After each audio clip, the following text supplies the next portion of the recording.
Hi అండి. అందరికీ నమస్కారం. Welcome to my channel. ఈ వీడియోలో జనవరి 1, 2024కు ముందు సెలెక్ట్ అయ్యి జాబ్‌లో జాయిన్ అయిన వీరికి, ఈ ఉద్యోగులకి పాత పెన్షన్ విధానం ఓపీఎస్ అమలు అంటూ అప్డేట్ రావడం జరిగింది. మరి ఆ వివరాలు ఏంటనేది వీడియోలో తెలుసుకుందాము. వీడియో ఎక్కడే కానీ స్కిప్ చేయకుండా ఎండ్ వరకు చూస్తే అప్పుడే ఇన్ఫర్మేషన్ పూర్తిగా అర్థమవుతుంది. అలాగే వీడియో చూస్తున్న ప్రతి ఒక్కరు వీడియోకైతే లైక్ చేయండి ఫ్రెండ్స్. ఈ వీడియోని తోటి ఉద్యోగ మిత్రులతో అయితే షేర్ చేయండి.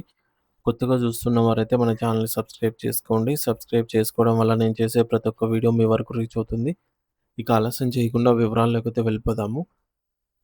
సో ఫ్రెండ్స్, ఇక విషయానికి వచ్చినట్లయితే కేంద్ర ప్రభుత్వ ఉద్యోగుల కుటుంబాలకు ముఖ్యంగా కారుణ్య నియామకాల కోసం ఎదురుచూస్తున్న వారికి లేదా ఆ విధంగా ఉద్యోగం పొందిన వారికి 2026 జూన్ 22వ తేదీన కేంద్ర ప్రభుత్వం ఒక చారిత్రాత్మక మరియు అత్యంత కీలకమైన ఉత్తర్వును జారీ చేసింది. ఈ యొక్క ఉత్తర్వు ద్వారా ఎంతో కాలంగా నెలకొన్నటువంటి ఒక పెద్ద సందిగ్ధానికి తెరపడమే కాకుండా అనేక కుటుంబాలకు ఆర్థికంగా భరోసా అయితే లభించింది. అసలు ఈ యొక్క ఉత్తర్వు దేని గురించి, దీనివల్ల ఎవరికి ఉపయోగం కలుగుతుంది అనే విషయాన్ని లోతుగా పరిశీలిద్దాము.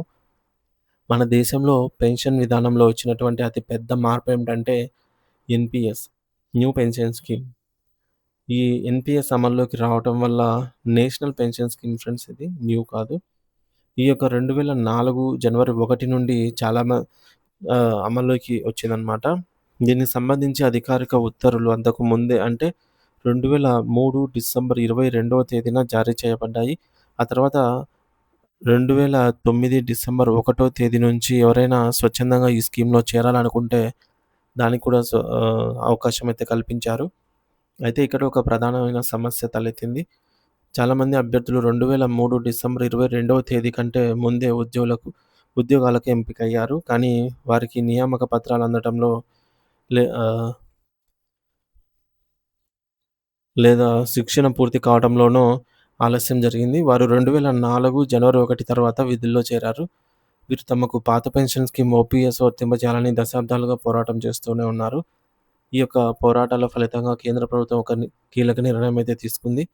ఎవరైతే 2003 డిసెంబర్ 22 కంటే ముందే రిక్రూట్ ప్రాసెస్ పూర్తి చేసుకున్నారో, అంటే ఇక్కడ రిక్రూట్‌మెంట్ ప్రాసెస్ అనేది పూర్తయిందో, విధుల్లో జాయిన్ అవ్వడం లేట్ అవ్వచ్చు గానీ, రిక్రూట్‌మెంట్ అనేది ప్రాసెస్ కంప్లీట్ అయిందో పూర్తి చేసుకున్నవారు, వారికి పాత పెన్షన్ ఇచ్చేలాగా గతంలోనే జీవోలైతే ఇచ్చింది.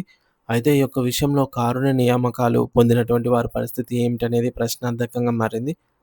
సాధారణ నియామకాల్లో పరీక్షలు, నోటిఫికేషన్‌లు ఉంటాయి. కానీ కారుణ్య నియామకాల్లో అవేవి ఉండవు. కేవలం ఉద్యోగి మరణించిన తర్వాత వారి కుటుంబ సభ్యులు దరఖాస్తు చేసుకుంటే అర్హతను బట్టి ప్రభుత్వం ఉద్యోగం ఇస్తుంది. ఈ యొక్క ప్రక్రియలో సెలక్షన్ డేట్ అనేది స్పష్టంగా ఉండదు కాబట్టి వీరికి ఓల్డ్ పెన్షన్ స్కీమ్ వర్తించదని గతంలో భావించేవారు. అయితే ఈ క్రమంలోనే జేసీఎం ప్రతినిధులు 2025 మేలో జరిగిన సమావేశంలో ఒక బలమైన వాదనను వినిపించారు. కారుణ్య నియామకాలకు ఇతర ఉద్యోగాల్లో లాగా నోటిఫికేషన్‌లు ఉండవు కాబట్టి, అభ్యర్థి ఏ రోజైతే ఉద్యోగం కోసం దరఖాస్తు చేసుకున్నారో, ఆ తేదీనే ప్రామాణికంగా తీసుకోవాలి అని కోరారు.